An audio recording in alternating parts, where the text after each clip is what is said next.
पंजाब में निगरान वजीर आला के लिए इलेक्शन कमीशन को नाम मौसूल। मामले पर गौर के लिए कल इजलास तलब कर लिया, आज भी होने का इम्कान।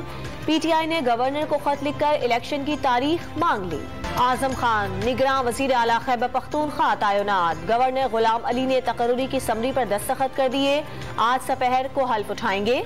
आजम खान ने शफाफ इलेक्शन और अमन व अमान का क़याम अव्वलीन तरजीह करार दे दी। पार्टी रहनुमाओं की तनकीद पर सुलेमान शहबाज वजाहतें पेश करने लगे। पीटीआई ने 5 वज़राए खजाना लगाए, आखिरी 3 को जोकर कहा। मिफ्ता इस्माइल समेत किसी का नाम नहीं लिया। वजीर आजम के साहबजादे की मीडिया के नुमाइंदों से गुफ्तगू।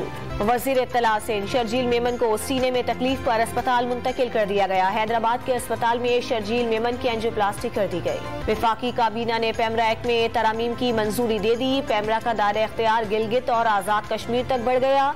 लाइसेंस से डिसइंफॉर्मेशन नशर करने से मशरूत काउंसिल ऑफ कंप्लेंट्स को मजीद ताकतवर बना दिया गया। लाहौर के इलाके डिफेंस के निजी स्कूल में तालिबा पर तशद्दुद केस। नामजद लड़कियों की गिरफ्तारी के लिए छापे। वालिदैन घरों पर ताले डालकर लड़कियों को लेकर चले गए।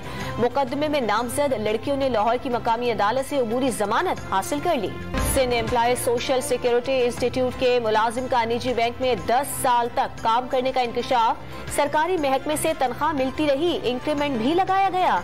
FIA और एंटी करप्शन ने जिम्मेदार अफसरान के खिलाफ तहकीकात शुरू कर दी। महकमा तालीम के तहत हेड मास्टर्स के इम्तिहानात में नकल का इंकशाफ। 650 हेड मास्टर्स ने ग्रेड 18 में तरक्की के लिए इम्तिहान में नकल की।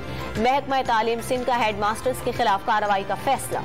वाटर बोर्ड की हब केनाल के करीब पानी चोरों के खिलाफ कार्रवाई। गढ़ों में जमा किया गया पानी रंग डालकर नाकाबिले इस्तेमाल बना दिया।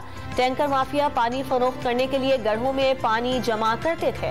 और तीसरे वनडे में ऑस्ट्रेलिया की विमेन क्रिकेट टीम ने पाकिस्तान को 101 रन से शिकस्त दे दी।